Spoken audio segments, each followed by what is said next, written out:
Thank you all for coming tonight. My name is Jessica Bagwell. I am the Secretary Treasurer of the local chapter of the Wyoming Archaeological Society, Pumpkin Buttes chapter. Tonight we are very lucky to have Dr. Stephen Howard from Eastern Wyoming College to speak for us. Dr. Howard is the Program Director for Archaeology and Anthropology at the Eastern Wyoming College. He has extensive experience in public archaeology, as well as field and lab archaeology. He has worked at archaeological sites in Wyoming, Colorado, Texas, Ohio, and New York, and has taken students to the UK to work on a Roman villa site. Dr. Howard has been teaching archaeology and anthropology for nearly 20 years. So tonight he is going to discuss his work at the Sunrise, Wyoming site and some of the ongoing research that he's doing there. So we could thank him for coming. Thanks a lot, Jessica. I'd like to thank Pumpkin Buttes chapter of the Wyoming Archaeological Society for inviting me up here to talk to you guys. Are you guys all members, or are you guys public and everything too? No public here. No public. All right. As I was explaining when I first came here, I am the director of the Archaeology and Anthropology program at EWC, but I had to build it from scratch. So we've been operating for a couple of years, and we built a lab, and we're actually building a museum as well to teach students how to do exhibits and things like that. And I'll talk a little bit about some of that stuff in the context of what we're doing up at Sunrise, because we were invited up here as an initiative from the state that was a Wyoming Innovation Partnership. And our partner is SHAPS, which is the Sunrise Historic and Prehistoric Preservation Society. And we run a field school up there for them. They're doing some research at a mine site that's near Guernsey called Sunrise, where they found the oldest ochre mine, red ochre mine in North America, one of the oldest in the world. And we're doing a little bit of research there. Currently, at the mine itself, we are testing to figure out where we can put footers to put a permanent cover over it so that we can preserve it. But we also are looking for habitation sites and things like that for the people who actually mined the ochre at that site. The interesting thing about the site is that all of the materials that we had found up until this year dated to what we call the Paleo-Indian period, which many of you are probably familiar with. Some of the earliest folks that lived here in the Americas. Okay, this is kind of what Sunrise looks like. There's a town called Hartville that's nearby. It's got a nice little restaurant. That's about it, I think. And this is the old mine area. You can see what they call the glory hole. This is where they did some glory hole mining for iron back in from the 1800s until the late 1800s until about 1980. That's when they closed that mine down. We also do have a couple of collapses where some of the underground mines had collapsed. So we kind of avoid those places. Don't do much archaeology there. But this place was a copper mine in the late 1870s. And they built a structure, and they did the copper mining. They smelted it down near Guernsey, a little town that was called Fairbanks. It no longer exists, but it was just north of Guernsey. And again, the iron mine operated from the 1880s all the way up until 1980 when it was shut down. Shortly after it was shut down, people started realizing that there was some important archaeology there. They were doing some reclamation work to try to alleviate some of the problems that were there because of when they abandoned the mine, they just kind of left everything in place. And so they were doing some bulldozing and stuff like that. And there was a guy named, I can't remember his first name, Powers, Wayne Powers. He was a coach at Sunrise High School. In the 1930s, he started finding little projectile points and stuff along the railroad tracks that used to run across that area for the mine. And he didn't say anything about it because he wasn't really supposed to do that because it was in the active mining area. So he came for a reunion, I think it was in 1986. And he saw that they were doing this reclamation work, and he saw that the bulldozers were almost on top of his site where he was finding stuff. And so he called a bunch of people, including the Smithsonian and a few other people around the area. Does anyone know who the archaeologist might have been at that time? Prison. Of course, he was the archaeologist, right? He's always been the archaeologist, hasn't he? Right? So he called prison and he called, prison happened to be at the Smithsonian at the time, so he took some of those projectile points. Oh, this was a long time ago, actually. All right, I'm getting my story mixed up. In 1986, he went to the Smithsonian, showed these things to Friesen and Dennis, I'm just lost with names today. Stanford. Dennis Stanford. And, they were like, oh yeah, show me where they are. And he's like, oh, I don't really want to do that just now. So, it was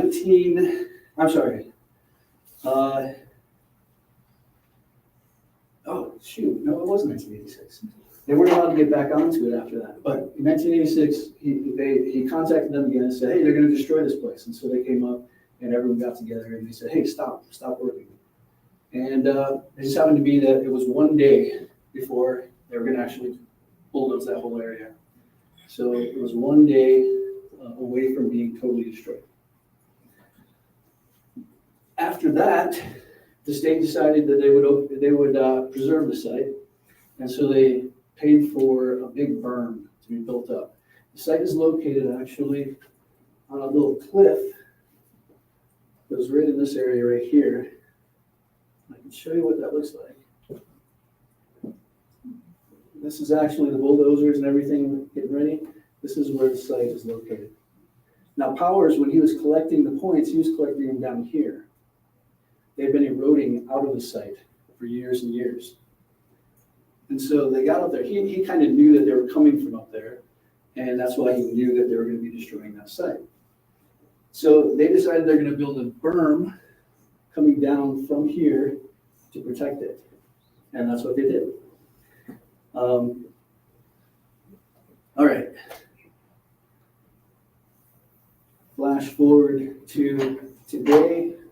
Back in 2019, let's go back to 2019 first. They did a little bit more research up there.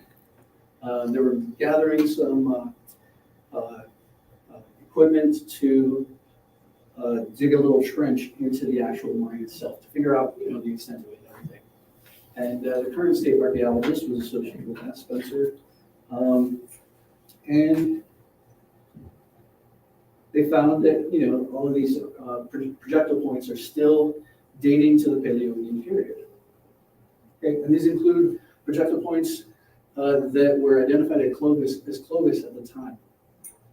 And Clovis, of course, was the presumed first group of people here in the Americas. So partnering with SHAPS, they sort of did their research, the paper was published, and now we're up to speed to where we come in as EWC. SHAPS is sort of protecting the place. They are trying to build up money so that they can build a permanent structure over this. This is the current cover that protects the site.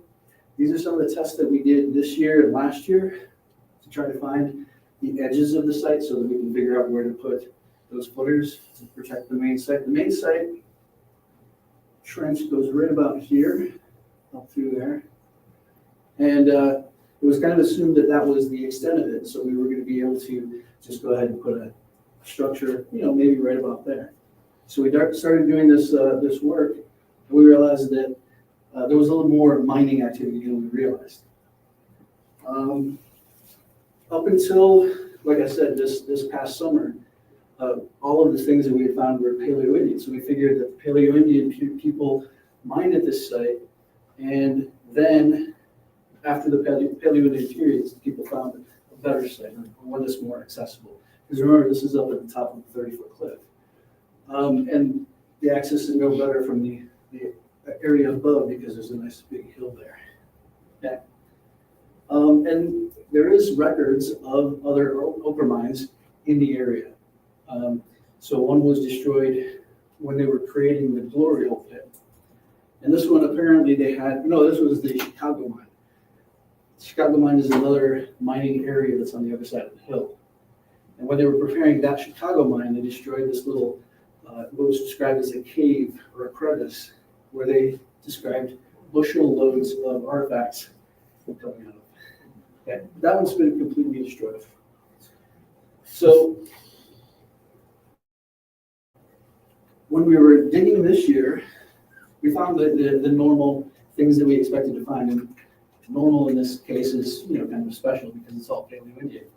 So this is kind of amazing that this site has so many of these projectile points. We have well over 100 projectile points from the Paleo-Indian period, and they're all complete points. A few dings here and there. They have been used. They're not pristine. Okay, and that's something else we're looking into. But we brought up a field school. We started up a field school through EWC. We got our lab set up. We got everything set up, and our field school is certified by the Registered Professional Archaeologists. So we attract archaeology students from schools all over the country. And so we have 15 as a cap, and we got a couple of them here. One is from Vermont, and the other one's from California. Our field school is open to Wyoming students first, and then we have other people who come in. We never have 15 Wyoming college students for archaeology, so we generally fill it up with the rest of those folks. Okay. Our intern this year was from UW. So we also have some other kinds of programs. We have a Volunteers for Peace program that works up there for us for 2 weeks. And these are international students that come in and lend a hand to us. They also lend a hand to SHAPS, so they do kind of odds and ends work that needs to be done around the area, painting and nailing and stuff like that. All right. These are some of the test pits that we had down in the valley. These test pits, we're looking for the habitation sites, the activity sites that are associated with the mining site. Remember, the mining site is up on the hill. So what we do is we take it down through and we check out the different levels that we have there. Some of the levels that we have go back almost to the Paleo-Indian period for this year. Last year, we had a couple of pits open that actually went beyond that Paleo-Indian period when we got down to the lower levels. Okay. There are some flakes down there, but it's unclear if they are, older than Lewis or whatever. Okay. So the test pits that we're using today, we still haven't found anything that we could describe as a habitation site for these folks. Some of the stuff that we find, we think is probably coming down, being washed down into that little area from somewhere else. Unfortunately, this whole area was developed into a little village, actually quite a big village, almost 1,000 people there at one time. But we do have auger testing that will be going on in addition to our regular field school tests that we're doing to try to figure out where these habitations might be, hoping that they're not destroyed by the buildings, right? At least not all of them. All right. This is one of the projectile points that we found this year in what we call the John Boy site. That's the valley site. Any of the areas that we're looking at in the valley, we call the John Boy site. We also found a source for a unique chert type. We call it John Boy chert, for lack of a better term. It will be described more in detail once we get everything going with that. But these are giant nodules about like this big that were just down in the valley there. We're trying to figure out if they came down off the hills or what. We don't think they were brought there, but who knows? But this is one of the Paleo-Indian points fragments that we found down in the John Boy site. Powers 2, anytime people work up at Powers 2, they turn red because the whole thing is red ochre. Okay, you can see the pile; it's all red. This is an archaeologist who's visiting from India. We get a lot of international archaeologists that are interested in these projects, and he's all red too. So we had one from China by she's going to school in Japan. We also had a volunteer from Uruguay who came last year as well. So we have returners from all over the place. We have a lot of local volunteers as well. And again, what we're doing up there, we're not really doing any research testing, but we are collecting the data from the tests that we're doing to try to figure out where to put those footers. So when we realize that we're not at the edge, we move a little further away, and we try to figure out where that's going to be. All right. These are some of the projectile points that have been found or were found this year up at Powers 2. Yeah, you can see we have some of our Paleo-Indian points there. We've got a Goshen. I don't think we found any what we would consider sunrise points up here this year, but we do have some of those casts of those, so you guys can see what they look like. Those are the ones that I mentioned before. We originally called Clovis, but upon further inspection of them, we realized that it's a different technology, just slightly different. They don't have fluting, and they don't have the same kind of flaking pattern. Okay, but they look a lot like Clovis. And then we have this thing.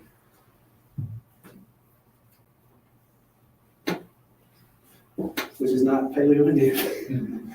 This is the very first non-Paleo-Indian point that's been found up on the hillside. Now, in the actual original pit, there's still no evidence of anything other than Paleo-Indian. This is up away from that pit, in another little crevice that goes up the hillside. So now we have to consider the fact that there were people still mining that after the Paleo-Indian days. Okay. This point was found underneath all of those other points. Okay? But we know it's not older. We know it's probably an archaic point dating to about 7,000 or 8,000 years. So it's still early archaic, but it's not paleo. The thing about this site is these depositions aren't in good stratigraphic order. What these folks were doing is they were digging up red ochre. And they would come up and they would dig up some red ochre, and then they would leave some of these points apparently behind as an offering or as a thanks or whatever it was. And they would leave that there. They would go away. Somebody else would come up, dig up some ochre. They might dig up some of those points, but they knew that they were supposed to leave them there. And then they would leave their own there. And this is how we get hundreds of these points, like these. You know, those aren't bad looking points. All of these, most of them though still have use wear. So they're not dropping off pristine points to give as offerings. They're leaving used things behind there, right? So we're not really sure, you know, what the context of that is. We do know that it does appear that they are leaving them because they're taking something from that site. Okay, and this is the area where we found that stuff.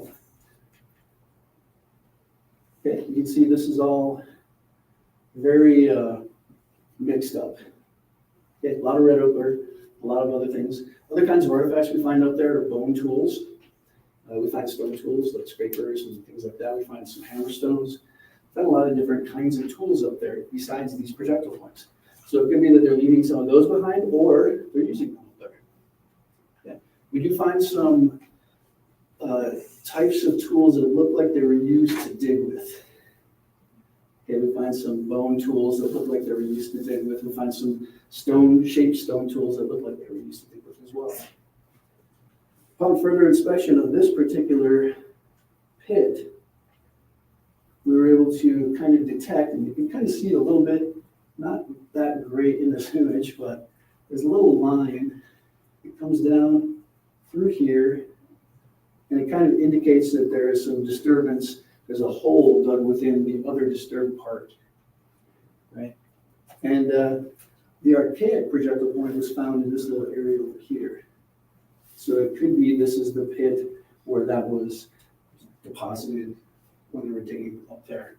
And all of the other stuff could have been, actually one of them was over in this area. The other two were not really sure exactly where it was, but they could have been in the other disturbed part or just dug up and left there. Okay. In addition to what we're doing up at the Ochre Mine, we also have our field school students learning how to do stuff for CRM, Cultural Resource Management. So we have areas up on the uplands where we do a little bit of shovel testing on John Wood's property. Okay. So there's an entire, I think there's three little ridges up there that have never been tested. Okay. There is a ridge up there that does have stone circles on it. Okay. And part of that is on state property called the Sutton site.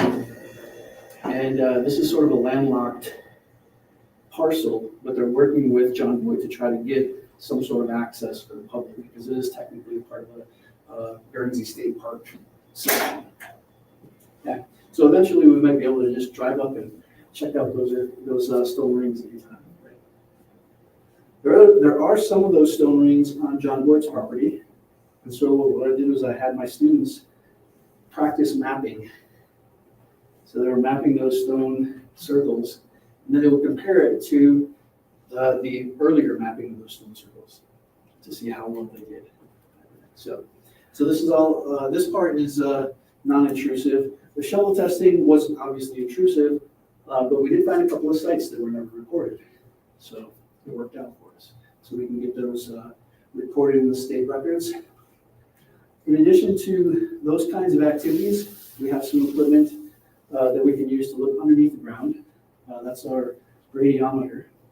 This is a machine that looks at magnetivity, like very, very minute magnetivity. In fact, it measures in something called nanoteslas. It's like 1,000th of a Tesla. Not the car, but the measurement of magnetivity. And so we create maps of features down below the ground before we ever have to dig. And so we had them practice over and over again, and then we compared all the maps they came up with to see how well they did in their, because they have to figure out how to get their stride down and everything to make sure that they get good data. By the way, our field school, part of our field school experience is working with the public, because oftentimes, many of you know, archaeologists work with the public. And so when we have people coming up for different events, outreach events and stuff like that, we also have them showing what they've learned to those folks. So these are the Volunteers for Peace. When they were collecting scraps of iron for shafts to get them out of the way, to clean up a little part of the site. The VFP program is sponsored by SHAPS, and we provide them with the opportunity to do archaeology as well. So it's built as an archaeology work camp, is what it's called. So we usually get anywhere from 5 to, we had 11 at the highest number that we've had. So this one, the two hosts are from Texas, and this is one of them. This girl is from South Korea, Mexico. I don't know if you guys you know this guy? George Siemens. He's still there, still around. Anyway, this guy's from Mexico, this guy is from Colombia, and that guy's from Vietnam. Generally, we get a lot of people from Europe as well, but we didn't have anybody from Europe this summer. We'll probably have a few next year. All right. We also have events like Flint Nap-In events, and we have demonstrations. We do adult dart throwing and things like that as well. We do pottery demonstrations. We had a speaker that works with paleoethnobotany, looking at plants and animals, zooarchaeology as well. And we also host a symposium of sorts. It's sort of like I guess it would be just a little meeting with some of our volunteers and some invited guests.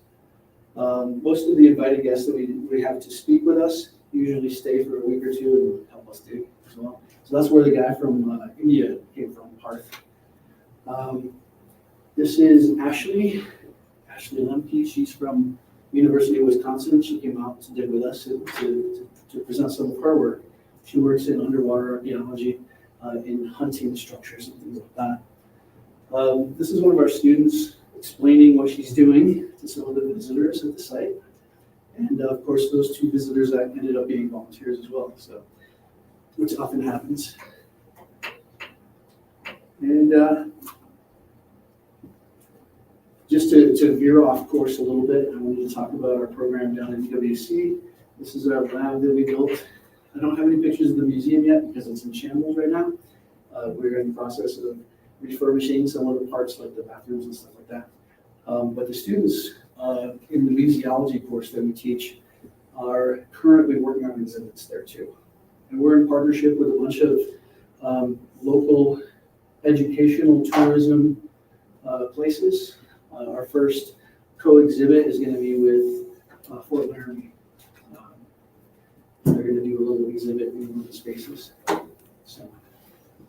So that's what we've been up to there. And I brought some things to show you. I've got some past some of the stuff from Sunrise and also some of the teaching collections that we have at EWC that our students work with. We also invite all of you to come down. The summer program is what we call Summer at Sunrise. And basically we have it for about a month and a half, usually in June and July. And everybody's invited. You can come down and you can volunteer and you can, do all sorts of stuff. Go on tours, do whatever you want. Well, not whatever you want, but most of what you want. All right. Oh shoot, I forgot to change that. I used the template for that talk that I did at Washakie Museum. So anyway, I would like to thank not the Washakie Museum, but the Pumpkin Beans chapter for inviting me here. And these are all the folks that provide some of the funding and stuff like that for us. The museum is being funded through donations, so we don't have any public funding for that, but the state has been generous with the Wyoming Innovation Partnership to get us up and running as a program. So, and now I am available for any questions that you guys may have. Yeah. What is UWC? Is that University of Wyoming at Casper? Oh, no, it's an EWC. Oh, Eastern Wyoming College, right? Now, the thing about it is that we are affiliated with UW, and our program is particularly tied to the anthropology program there, because we provide 2 years of education, and then they provide the other 2 years for our students that want to transfer there. And we do encourage it because they do have a good program down there. The difference between us, or our 2-year program and other 2-year programs is if students go to University of Wyoming, their first introductory courses have a lot of people in them. And we have smaller class sizes. We cap it at 20. So they are able to, get personalized experience and stuff like that. And we have experiential learning. So like, for example, our archaeology, intro to archaeology course actually goes out, sets up grids. They go out, learn how to shell test, learn how to do the different kinds of things you need to do for archaeology. And they work in the lab. So they are able to work with the artifacts and stuff that we have. So they gain some experience that they wouldn't necessarily gain in the first 2 years of a big 4-year school. We're also currently working with Shadron. They're starting up a program over there, and they want to do a 2+2 with us. So we'll see how that works out. Yeah. Right. We are getting, it's interesting because we're a 2-year college, but we're drawing majors. So we have a couple of majors that came to our school specifically to do archaeology and do that archaeology program. We offer them a flexible degree. So it's not specifically like an archaeology or anthropology degree, it's a social science degree with an archaeology and anthropology focus, so that they can use it in whatever program they want to get when they go out. So if they do want to become an archaeologist, they got it. If they decide they don't want to become an archaeologist, they can use it for something else. So, any other questions? Yeah. I came in a little bit late, but did you say that the site that you're working on now was actually like a mine site for a bigger village on the outside of it, or what? Yeah, Sunrise was the name of the valley. It was actually named because one of the earlier people that went up there went up on top of one of the hills at sunrise and said, "Oh, that's really pretty. Let's call this place Sunrise." Anyway, again, it was a copper mine, and then it was an iron mine. And the iron mine was the profitable mine, and so that lasted for almost 100 years. A village was built to support the mining employees, right? The company built a village. It was owned by Rockefeller. I don't remember which one. So I don't know. I don't think it was J.D. Rockefeller. It was somebody else. One of the Rockefellers owned this thing. And they had an issue with some mines down in Colorado. There was some labor issues and things like that, and there was a massacre that occurred. And so they were trying to do some PR work. And so he envisioned a model mining town that everyone could come to and say, "Oh, this is a good place to live." And Sunrise happened to be that model mining town. They built Wyoming's first YMCA there, which the building still stands. They're going to be turning it into like a museum and community center. And we actually have the bottom floor as a research center for UWC for our students to come up and do lab work and stuff like that. So yeah, it's we're working on that right now. The mining is quit or they're not mining? That's a good question. The company that was mining, Colorado Fuel and Iron, CF&I, they shut down all operations and sold everything off in 1980. It kind of languished. The state didn't really want it because there was a lot of cleanup work that had to be done, and eventually fell into private hands and the private owners up until, I think it was maybe 10 or 15 years ago, didn't let anybody on there.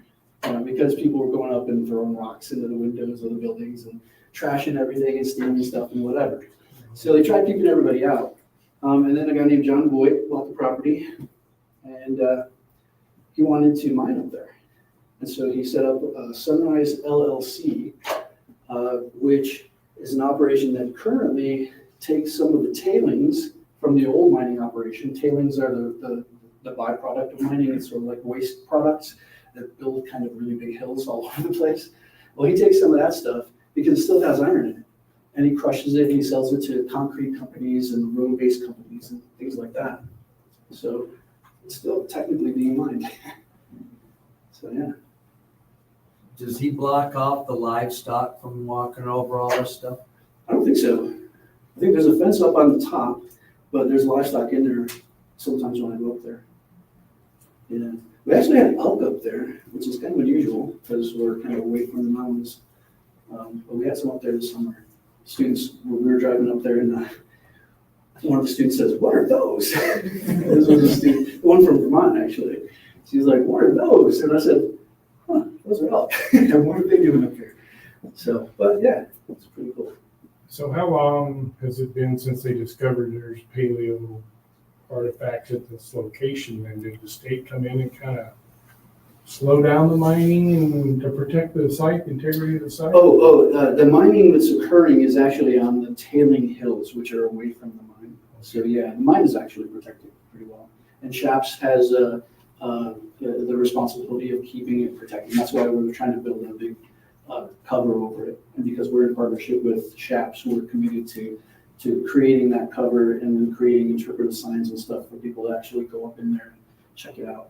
Because right now, like you guys remember this thing right here? That's the site. That's all you get to see. And in fact, this stuff isn't even there because that was our operation that we were looking for those piling places, right? So if you go up in there, you see a big white tarp. And we want to make that into something like a little destination where people can go up and read about this site and check things out and actually look at the area where it was mined and stuff like that. And have it protected under a big shelter. So. Where did you say those bushels and bushels of artifacts were? That was, let me see if I don't think my overview picture goes out that far. But there's another area that CF and I was preparing to mine. No, it doesn't quite. Oh wait, I think I have another overview. Yeah, this is the other overview. This over here is the Chicago mine. Okay, they never actually started mining it. They prepared it to mine. They cut down to the ore body. The ore body is still exposed, but nobody ever mined it. This is one of the reasons why John actually wanted it, because he thought, well, maybe we could actually start, if the prices go up high enough, I'd be able to start mining iron again in there. Because this ore body is huge. The only reason they stopped doing it is because cheaper ore in other countries. So it wasn't profitable for them to continue, so they left it there.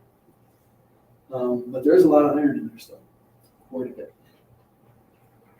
So that's where the old, the other ochre mine was. It was located in this area here where they were preparing to mine. And when they went over there, they kind of cut it all out. So I don't know what happened to the artifacts. I couldn't tell you that. But apparently there were bushel loads of them. I think they often said bushel loads back then. I don't know if it was actually bushel loads. I'm not sure how big bushel artifacts would be. So no, potatoes are about that big. A bushel, something like that. Imagine that's what they were talking about. All right, boxes on shelves. That's what people's. Hey, that's a lot of times they end up there. These are the sunrise points, by the way. Again, when we first saw them, they look kind of like clothes points, but they're really small. They're generally about this big. They don't have flutes. They do have some basal thinning though, that kind of reminds us of flutes. And then the flaking technique is just slightly different. So it could still be Clovis people, just making a specific point for a specific purpose that they then left behind at this site quite a bit. But we also find other things. We do have a couple of points that are actual Clovis points from there. And then we also have Midland and Goshen and actually several others. I can't even think of the names right now, but quite a few different kinds of points. So it's suggestive that this site was visited by people, from different places for a really long time. The dates that we get from the seriation of those points are from 9,000 to Clovis, 13,500, something like that. Yeah. After, until this summer, 9,000 was the cutoff. Now the cutoff is more like 7,000 or 8,000 so far. So, the other question? Yes. Would you have some sort of event during the summer? Yeah. Do you know when that's going to be next year? It's usually in June and July. So it's going to start right around the first or second week in June, and it'll end in late July. So when's the big, any time is a good time to come? Yeah, pretty much. When we have the field school going, we welcome people just to show up. Occasionally the gate will be closed, and that's when there's nobody really there. Because sometimes we take the students out to like Devil's Tower or the Snowies or someplace like that, because they're stuck up there for 6 weeks in an abandoned mining town, living in tents. So we have to be nice to them. So, but yeah, a lot of times you can do that. A lot of people just kind of drive up just to see if the gate is open. There are bigger events, like Shaps has a tour, their grand tour. I think they charge like $20 per person. And they give you the whole big shebang and they take you all over the place. And the people who used to live there come up and tell you about, hey, this is where so-and-so lived, and this is where so-and-so lived, and this is where we went to school, and this is what we did over here. We used to sled down this hill, et cetera, et cetera. So it's pretty fun. That one is in, I want to say it's the last weekend of June.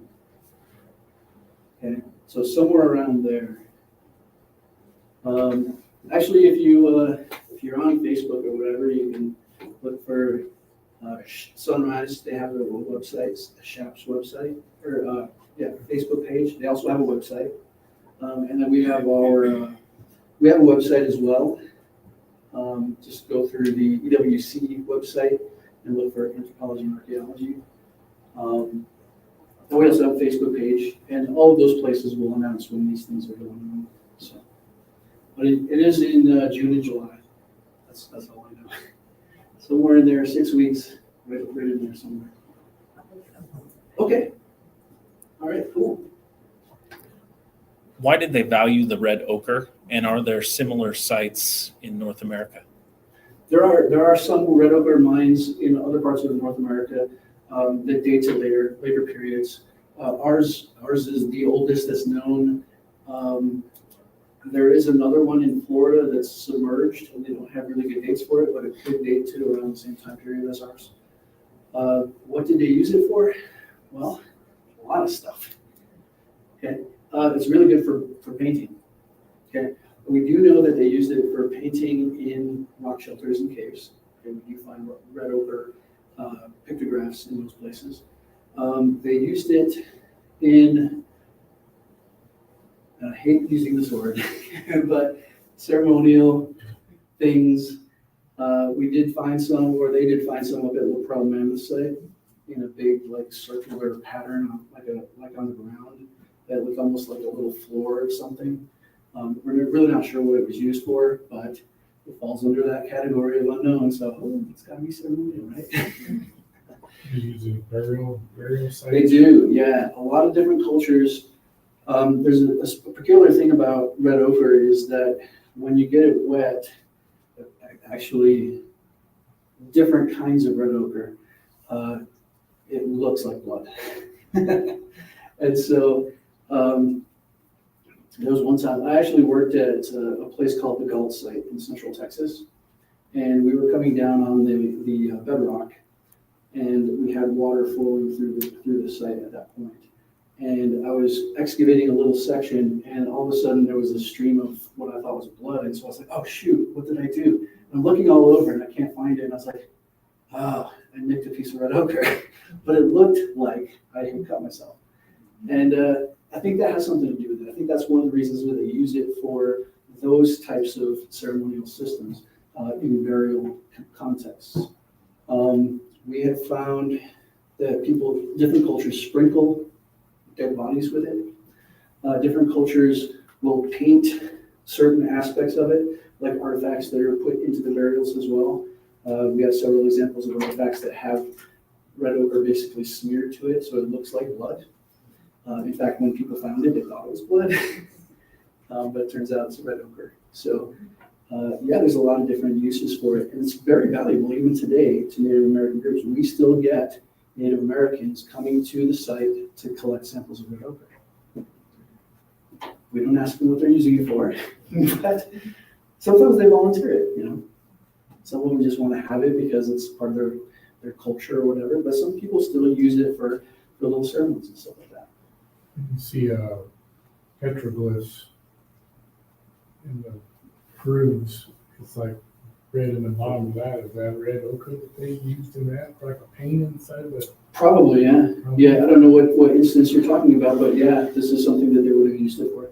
Pictographs are where they paint with it, and then petroglyphs or where they carved into it, but they sometimes will smear those with red ochre as well, or charcoal or other kinds of things.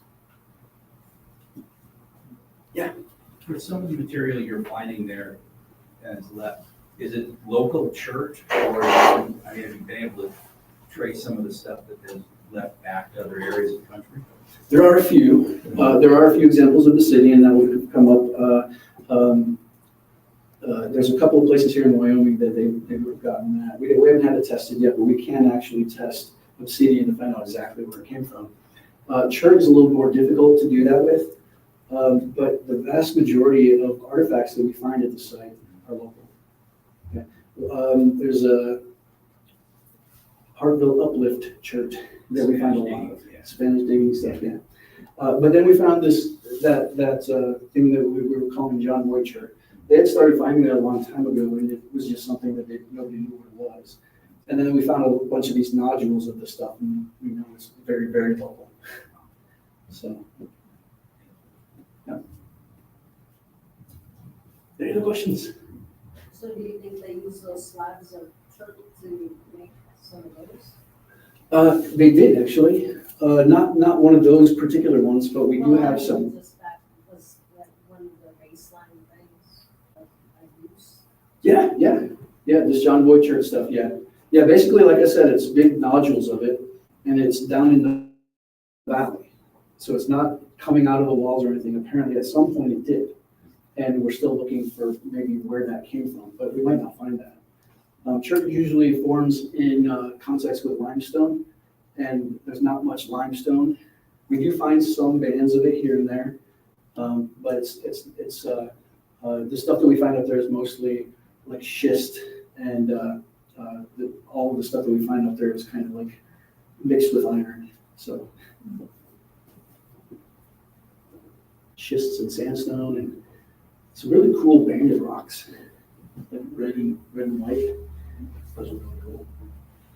I'm not even sure what kind of rock they are. All sorts of really cool geology up there. Okay, but yeah, we do find projectile points made of that John Boyd chert. In fact, we find them from different time periods too. Most of the sets that are up on top, where we were finding or where they found the earth rings, or not the earth rings, the stone rings. A lot of those are later time periods, and we do find John Boyd chert there too, in those later sites. The TP rings, or they call them TP rings, there's a lot of them up there. In fact, we found some early in the field school on a property that John Boyd showed us, that he said, oh yeah, go ahead and check in this field. Well, we were looking at the maps, and it turns out that's somebody else's field, so we're contacting those folks to see if we can get access to that, so we can map those stone rings, because they've never been mapped before. We can't find any evidence that they've been mapped yet. So we're going to try to do that next year.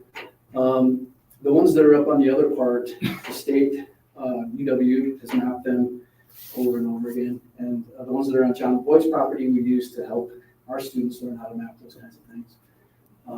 So all that stuff up there is pretty much preserved. Yeah. Where are they in relationship to the mine? Oh, yeah. Right here. That was the area you were showing the other field work. John Boyd's property comes up sort of like this, and then goes over this way. And we were doing our mapping over in here. The Sutton property is over in this area, and that's where the majority of those stone circles are. We were doing our shovel testing over on this hill over here, and then the other earth rings are in a little field right up here.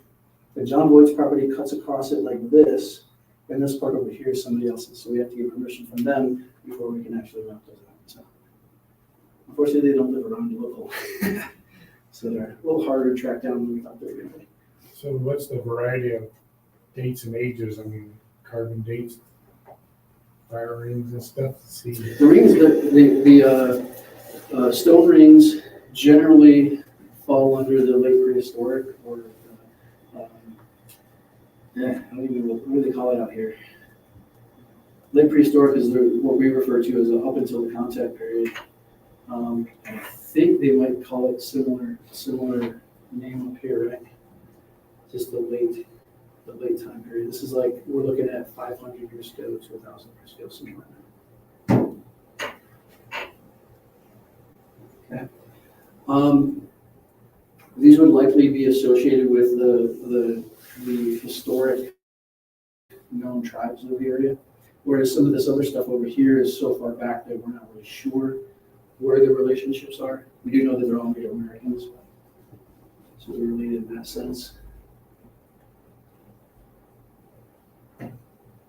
But we do also know that the historic tribes moved around quite a bit because of the upheaval of the movement west of us from Europe.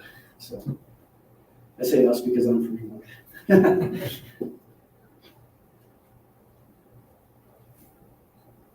Right. Any questions? Yeah. If someone were to go during June or July, what kind of supplies would they need? Would they need to bring anything? We have everything. So yeah, if you come and you want to try to volunteer, you just sign up. We make you sign a waiver. But other than that, just bring some water. You know, we do have drinks and water and stuff. That we have vending machines in the YMCA now. But yeah, bring plenty to drink because it does get hot in the summer, and it's pretty dry. They recommend finding some lodging if they don't live in that area. There are little motels and stuff in Guernsey. They're fairly inexpensive. Our field school students live in tents. You could ask John White if you wanted to join them in their tent village and set up a tent for a few days or something like that. We have had people do that. So yeah, it actually is. It's not that bad at night. It cools down quite a bit, so it's good sleeping weather. But during the day, it's like so hot. Sometimes. This past summer, we actually had a lot more rain than we usually do, which is good because the summer before that, we had a big, huge forest fire that sort of went all around us, but didn't hit us. So we're so lucky. Right. Any other questions? I love questions, so ask away. And I got all mine.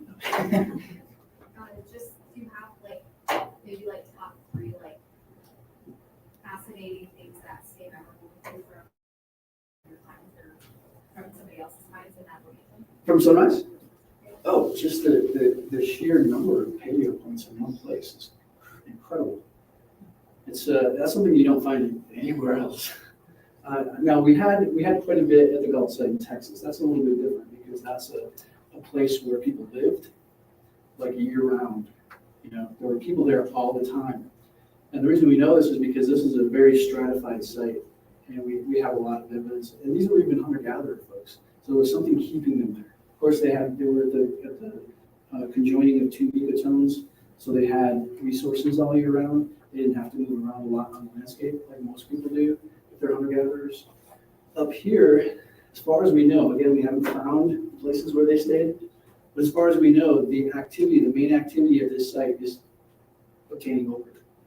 It was a resource location, right? It was a place where they were just getting the ochre, and maybe some of the church as well, especially the John Wood church. But it doesn't appear that they're living there for any amount of time. They might be staying there long enough to get the stuff they needed and then take them out. But again, we don't know that for sure because we haven't found those sites yet. Do you have any thoughts on why you haven't found any newer artifacts? The only thing that we can think of. The red ochre was used throughout time. Right. The only thing that we can think of again to explain that particular thing is that there was someplace else nearby that was easier to get to. Just haven't found that site. That's right. And hopefully it's not the one that was destroyed. we're keeping our fingers crossed that there are other ochre mines in that little area somewhere, because the iron deposits there are vast. So. You haven't looked at banded iron.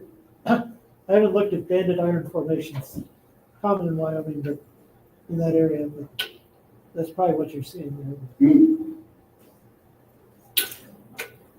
I should have thrown in a picture of the actual glory hole walls because they're pretty pretty amazing. But you should come down and check it out if you haven't heard it.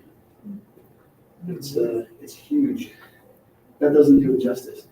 Just to give you perspective, there's a tiny little dot right there, and that is the YMCA building.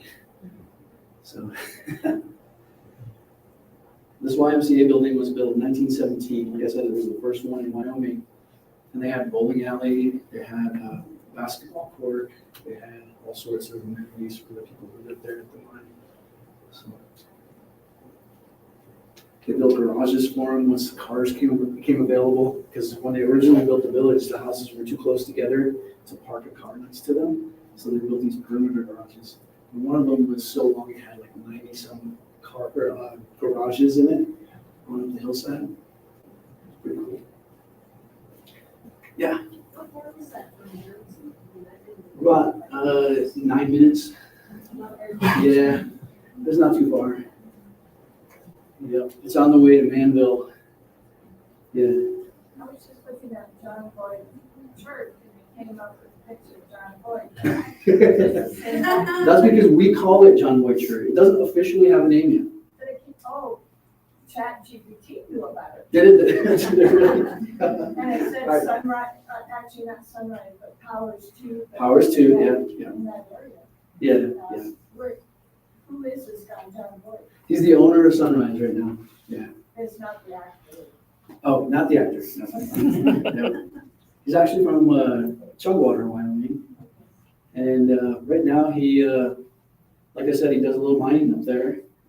He operated a restaurant, a saloon, I guess, in Chugwater for a while called the Stampede.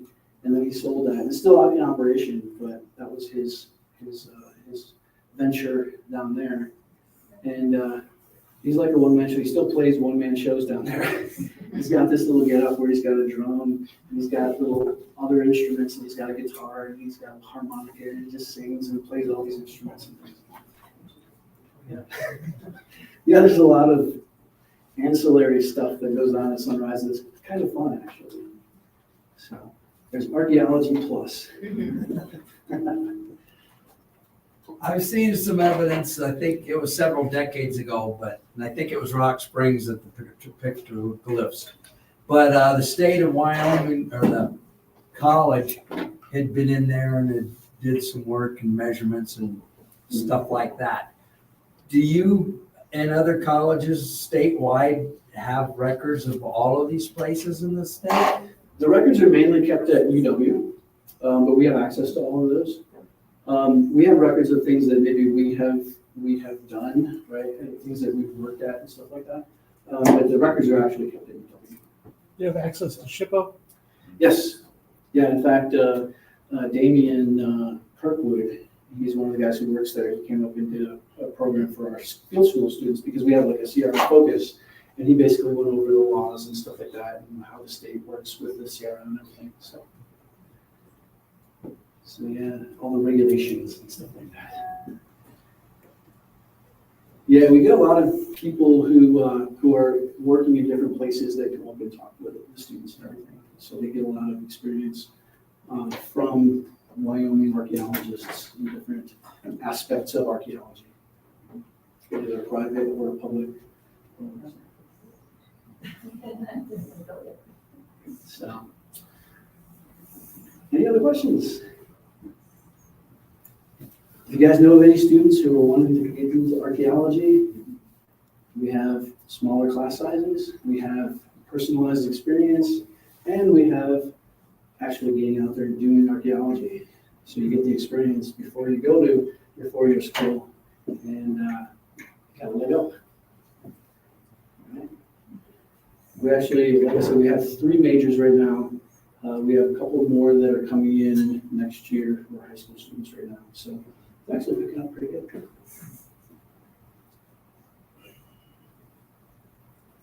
Any other questions about anything? When we're scrounging around, not picking up any artifacts, and we come across teepee rings and stuff, what do you look for besides just rocks in a circle? TP rings are often associated with artifact distributions. Sometimes if your TP ring happens to be like in a field that's, overgrown and stuff like that, you're not gonna see any of that stuff, or you maybe see a few of those things. But some of the TP rings don't have much artifacts associated with them at all. So there are theories out there that say that some of them are actual TP rings and some of them are used for other purposes. Especially some of the ones up at Sutton. Some of the ones over in this area here are really, really big. And to imagine them putting a TP on there, this TP would have been like 100 feet high. But most TP rings are, from me to you, boy, that's about how big they are. The ones up at Sutton, maybe more like that. So not quite 100 feet tall, but pretty big anyway. So. But again, generally, any kinds of tools you might find up there, you find hammerstones and things like that and places like that. So when we find stuff, generally we map it and usually leave it in place, unless there's something that's going to threaten the site. So. What constitutes the schools, UW, Eastern College, what gets you to a site to actually do? Is there some kind of criteria that says there's enough information there that we want to go there and we excavate? Not me. UW might do that, but I don't do that. Yeah. No, I actually, for the golf school, we actually excavated the golf site until 2014. And after that, we went around looking to see if there were any other kinds of sites that were like the golf site. And so what we did was we actually had ranchers contact us, and anytime a rancher contacted us, we'd go out and take a look at their property for them. Because that's a way of building rapport with the ranchers. Down in Texas, I don't know about here, but down in Texas, we have a lot of ranchers who are like, I don't want to get many people on my property. So we had to sort of, go in and show them that we're not going to, steal their land or do anything or make them so they can't do something. We're just going to show them what they have and how to work with that stuff and how to, if they want to preserve it, how to preserve it. If they want to get rid of it, how to have somebody come in and mitigate it for them if they want to. Whatever. Most of the time they like to have it there, so we don't have any problem with that. A lot of times people will come in if they have a threat of a highway or something, or right of way coming across their land, they'll say, come out and find some archaeology so we can stop this thing. And we have to kind of explain, well, that's not exactly how it works, but we can go out and see what's out there for you. Because eventually people would have to pay to do that with CRM. So. There's no laws that protect archaeological sites that are in some place that's of significant value there are beneath it? Yeah, there are some laws that protect. There are a few federal ones, and some states have similar laws at the state level that also protect. But most of the federal laws are attached to federal funding. So if there's a project that's going to, I'm afraid to yell because that's click on. But if there is a project that is using federal funds, they are required to do a cultural resource management survey. And then if there's something of significance, it goes up to the next level of survey, which is phase 2, which is kind of testing to see the extent of the site and if it's worthy of putting on a national register or something like that. And then if it is, then it goes to phase 3, where either they move what they're doing or they mitigate the whole thing. So those are the kinds of protections that are out there. So in many cases, developers, don't want to be the bad guys, and so they will be flexible with what they're doing there. So. But if it's something that's not federally funded, or in some cases state funded, they can do what they want, unfortunately. Private property laws are really strong here. So we try to educate folks and show the value of these places, but we can't make them do something with their property that they don't want to do. So it's just the way it works.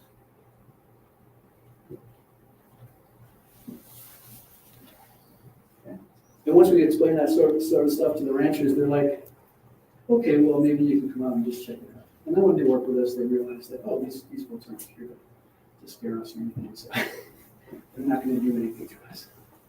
A lot of times we have people who, neighbor ranchers, people who are neighbors of those ranchers, when we're doing a project out on the ranch, they'll come out and check us out. And at the end of our project, they'll come up and say, hey, you know, I've got some things over here I want you to take a look at. And so, yeah, word of mouth is a big part of that. And I'm open to going wherever. So I've actually visited 3 or 4 ranches in the year and a half that I've been doing this up here, so. Yeah. Have you ever been out of this country to go explore other restored areas?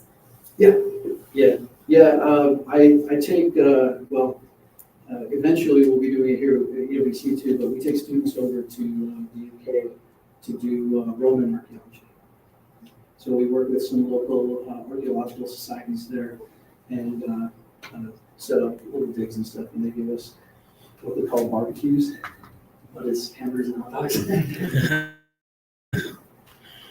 But they want to show us an American treat. By the way, did you know that hot dogs in the UK are sold in cans? I did not know that until I moved there for a while, so, yeah. My family in Colchester once. Did you? Oh, yeah, that's a pretty awesome place. We were gonna do a field school up there, not a field school, study abroad up at Colchester. Yeah, on the side up there. We did most of our work in the Surrey Hills. There was a villa site down there that we worked with. So that's where we did most of our work. And then we took the kids up to hike Hadrian's Wall. That's pretty awesome. So hopefully we'll be able to get that going for UWC as well. So if you are considering going to UWC for archaeology, potentially in the near future we'll have a study abroad project up there. So we'll see. But You gotta get a blue Zoom plate first. I wish I knew you came from Austin because there was a Texas Monthly article a few months ago about the Galt site. Mhm. And there's a guy who claims that it was a ceremonial site, There were probably ceremonial aspects to it. but he's gone against the archaeology establishment in Texas and really upset a lot of people. And Oh, really? he's really gone to the legislature and Wow. gotten people some notoriety that they don't want these days. Yeah, that's kind of weird. Yeah. No, I mean, I was the field director there, and the area that we worked at was clearly not a ceremonial site. Yeah. But I imagine there were ceremonial areas there. I mean, there's a lot of history there. Yeah. People were living there from the Clovis actually, I don't know if you guys have heard about the Galt site, but we have artifacts from about 14,000 years ago that are very controversial. But, and we have these little tiny projectile points that have been found nowhere else. But now people are looking at those to try to see if we can find other examples of that because they're below the Clovis levels. But anyway, from then all the way up to contact grade, I mean, we have petroglyphs that have churches on them. So this is the way to the mission. So we have a lot of Spanish missionaries down there. Okay, so yeah, I mean, there's so much history that there's got to be some kind of ceremonial stuff going on there, but the whole thing isn't one site. Yeah.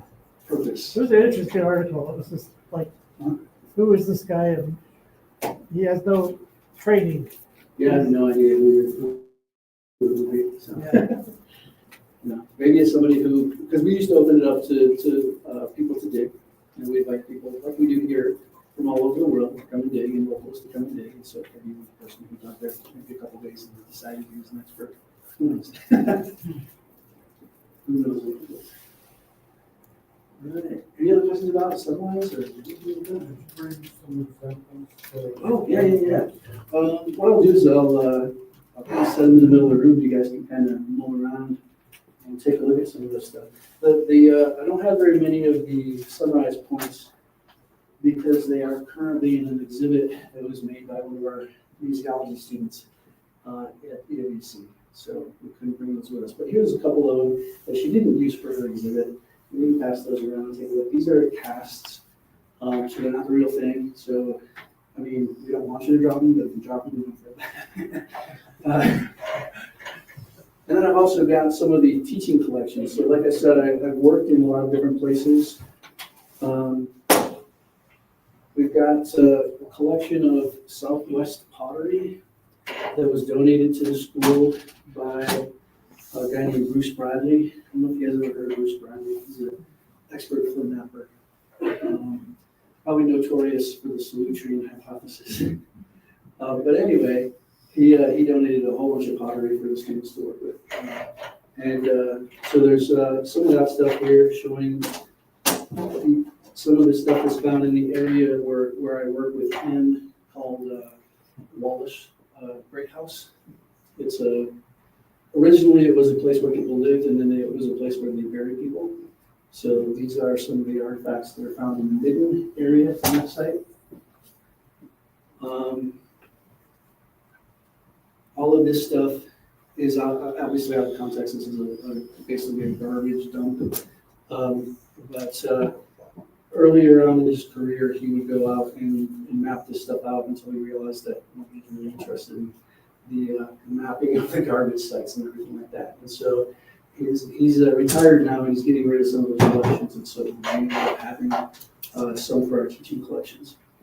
These other ones are courtesy of the Royal Crown Estate. This was when Elizabeth was queen. We had to get a permit. They gave us a little plastic card, and I had a picture on it and everything. But these are from the Thames foreshore in London. And so we have garbage from Roman times all the way up to Victorian times. And we can use those as teaching collections as well for our students. I accidentally mudlarked. Accidentally? I didn't know I was doing illegal because I just saw people down there. Yeah. So I walked down and started picking up stuff. So I got it in my yard. Yeah. Well, it's interesting because technically you weren't mudlarking. There's a different type of permit that I got, and basically you can scrounge around if you get this thing, and it's really official. It's got your picture and everything on it. But you can go down and you can pick up stuff. I actually had to get permission from the London Museum of London Archaeology, which is the local official place, and the Port Authority to bring this stuff back here with me. But yeah, you can go down and pick up stuff and stuff like that. Museum of London used to do a program with our students where they'd go down and show them the different kinds of things. And our students would be like, "Can we keep this?" And he'd be like, "As long as I don't know about it." So. Did you see the Roman wall in the parking garage? Yeah. Yes. That's a pretty interesting piece. Yeah. They have a really cool museum, Bloomberg Museum underneath the building that they built on top of the Mithras temple. So that's a pretty cool place to visit too. There's a lot of stuff underground underneath London. So yeah, it's a pretty cool place. But Wyoming is pretty cool too. People don't realize how much archaeology is here. In addition to paleontology and geology and all the good stuff. All the good ologies. Thanks for coming, guys. Did you ever see that drifter guy in Utah that roams around in the canyon lands of Utah?